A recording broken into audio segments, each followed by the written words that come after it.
안녕하십니까. 6월 4일 북민전TV의 최정훈입니다. 오늘 시간에는 북한 정권이 만행은 역사가 심판할 것이다 라는 내용으로 김정은의 아버지 김정일이 자유를 갈망하는 북한군과 주민들이 머릿속에서 대한민국에 대한 동정심을 차단하기 위해 어떤 만행을 저질렀는가에 대해 이야기하려고 합니다.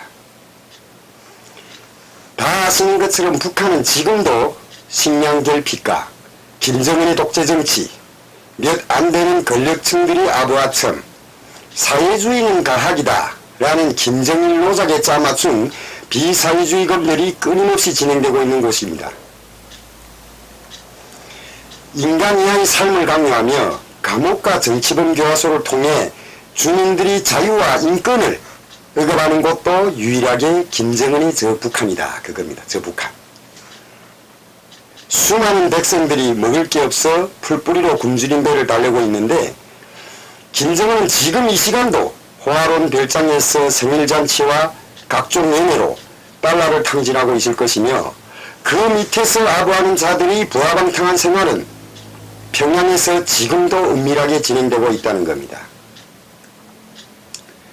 반대로 북한이 독재에 쫓겨 이름도 모르고 산천도 낯설은 타양에서 자유를 갈망하며 목숨 건 탈북의 길에 오른 북한 주민들도 있습니다. 다행히도 정치범 수용소의 제약과 북한의 인권 실태를 고발한 많은 탈북자분들의 용기와 증언이 있었기에 오늘날 폐쇄된 김씨 집단의 만행이 알려지게 되었고 이를 토대로 북한에 대한 이해와 관심, 따뜻한 애정들도 피부로 느끼고 있습니다. 자, 그럼 한 북한군의 양심 고백으로 김정일은 북한 군인들에게 과연 어떤 만행을 저질렀는가 하는 것을 알려드리겠습니다. 지난 80년대 중반부터 2000년대 초까지 북한군이 김정일의 지시로 대한민국에서 보낸 삐라와 대북 물자 속에 독극물을 조직적으로 주입하고 은폐했다는 충격적인 사실 여러분들은 아십니까? 물론 지금은 문재인 정부의 대북우전 정책이나 김정은에 대한 짝사랑으로 하여 대북방송, 대북비라를 전면 중단했지만 남북한 심리전이 절정이었던 1980년대부터 2000년대 초까지는 10여 년간 살포된 삐라와 대북물자 속에 독극물을 주입한 때가 있었다 그겁니다. 독극물이요. 왜요? 왜는 왜겠습니까? 남조선 아새끼들 보낸 삐라에 독극물을 넣어 대적감염을 심어주자는 목적이었죠. 독극물을 넣었다고 선전해서 적에 대한 적개심과 동시에 삐라의 내용이나 물건들을 만지지 못하게 하려는 북한 김정일의 잔머리 써서 나온 거예요. 잔머리. 북한에는 당시 대남 심리전을 담당하고 있던 적공국이라는 이 곳이 있었는데 김정일의 지시로 남조선에서 살포한 대북물자의 독해물, 화학작용제였습니다. 이걸 주입했다 이겁니다. 전현에 잠복근무를 나간 군인들이 밤새껏 출력이 빵빵한 대한민국 방송을 듣고 트로트 노래를 흥얼거린다거나 일부 지휘관들 속에서는 남한 팬티를 입고 다닌다는 보고를 받고 김정일은 심각하다고 생각한 거죠. 당시 군인들이 동요를 맞고 남조선의 적개심을 돌리기 위해 김정일이 지시로 독극물을 투입하는 전담부서까지 생겼다 그겁니다. 92년도부터 2004년까지 강원도 평강군 세포리 5군단입니다. 여기에서 정치장교로 근무한 한 장교 출신의 탈북자가 북한의 비인간적인 행태에 대해 고발하지 않고는 평생 죄인으로 남을 것 같아서 양심선언을 했기에 여러분들에게 알려드리는 겁니다. 저는 평양에서 군복무를 하다 나니까 전현지대에서 이런 끔찍한 일이 있은 줄을 알 수가 없었거든요. 예.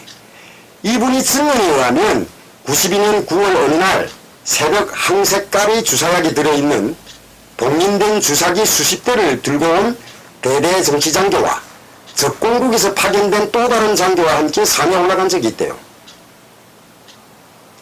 주로 새벽이 되면 남한에서 보낸 기구, 여러분들 아시잖아요. 비닐방막으로 된 풍선인데 그 안에는 기술을 유도하는 삐라, 볼펜, 브레저, 치약, 사탕, 양말, 라면, 라이터 등 다양한 물건들이 함께 들어있었어요.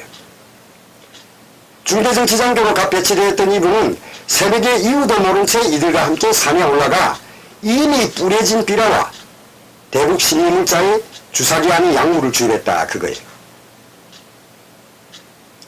그 주사기는 약물을 넣은 채 비닐 포장이 되었고 다 주입한 다음에는 다시 그대로 수거를 해서 적공국 장교가 가지고 갔다는 거예요. 비밀로 두겠다 그겁니다. 사실 남북 간의 심리전은 38선으로 갈라진 이후 꾸준히 진행되어 왔는데 북한의 대북방송이나 심리전단이 별로 남한 군인들에게 먹히지 않았거든요. 물론 당시 북한 당국의 사탕발림 내 월북한 군인들도 있긴 하지만요. 80년대 후반, 그러니까 우리 대한민국에서 올림픽을 개최하기 전까지는 북한 당국도 모범 군인들이나 출신 성분이 좋은, 한마디로 적들이 게임에 넘어가지 않는다고 판단된 군인들을 따로 모아서 새벽에 정치 장교들의 인솔하에 산에 올라가 살포된 비라나 물자를 일반 군인들이 보지 못하도록 수거해서 한 대 모아놓고 불에 태웠어요. 그때 당시까지만 해도.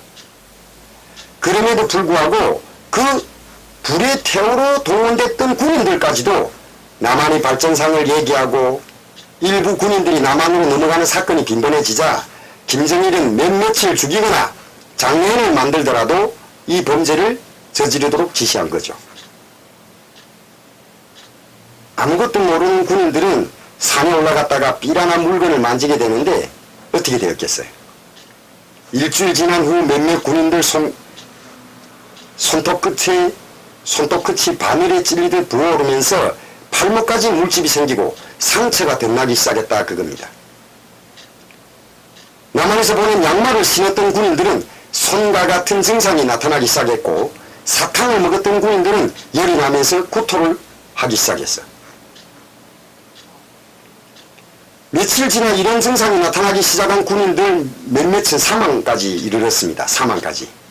그러자 북한 전행군단의 정치 장교와 선전 일꾼들은 이런 증상이 나타나는 군인들을 무대에 세우고 남조선 기래도당이 사회주의 우리 조국을 허물기 위해 삐라와 물건에 도약을 넣고 사살하고 있다. 이렇게 하면서 이 증세를 보이는 군인들을 선전용으로 이용했다 그겁니다. 선전용으로. 단가루를 많이 먹지 않았거나 증상이 미미한 군인들이 증언에 의하면 당시 마늘 또는 겨자 냄새 같은 이런 코끝이 짜릿한 냄새와 함께 아무런 아픔도 없었다는 거예요. 그걸 만졌거나 먹은 사람들은 이 독곡물은 이틀 지나면 호흡기관이나 소화기관에 염증을 일으키면서 신경계통, 염통, 콩팥, 간장 등의 해를 주는 이프리트라고 하는 독해물, 수포작용제라는 겁니다. 수포작용제. 여러분들 물집 막 생기고 이런 거 있잖아요. 이러한 증상은 5군단만 아니라 2군단, 1군단을 포함한 전형군단, 한마디로 삐라가 살포된 지역의 군인들 속에서도 전반적으로 나타났다 그겁니다. 2군단에서 군복무를 한 탈북장교는 남조선에서 투하된 물건에는 독이 들어있다는 말이 전 군단에 퍼졌고 이 때문에 군인들이 삐라나 물건을 만지기를 거래했다 이렇게 증언을 했습니다. 근데 더 놀라운 것은 독극물이 있다고 선전을 했고 실제 피해자들을 보았음에도 불구하고 일부 영리한 군인들은 너무 배고프고 또 호기심이 발동하니까 사탕이나 과자를 산에 올라가 개미들이 있는 구멍 앞에 갖다 놓았다는 거예요. 북한 군인들이 영리하죠. 그리고 다음날 올라가서 개미가 달라붙으면 먹고 달라붙지 않으면 먹지 않는 식으로 독이 있는 음식을 가려냈다 그겁니다.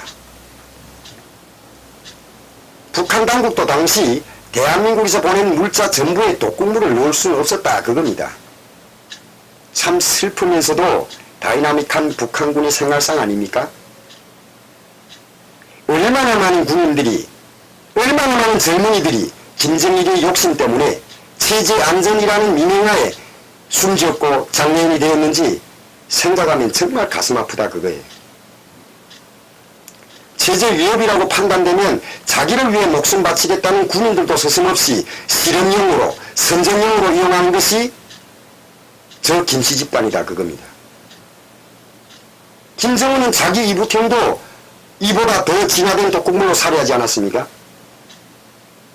그 아버지 그 아들이라고 못된 짓만 골라하며 따라하는 김정은이 북한에서 오늘도 국가가 아닌 김씨 집단을 위해 신년 청춘을 바치는 북한 군인들이 있어요. 과연 이들이 들고 일어날 그날을 우리가 기대를 하면서 오늘 영상은 여기서 마치겠습니다. 북한 주민들에게 자유와 인권이 보장되는 그날까지 화이팅입니다.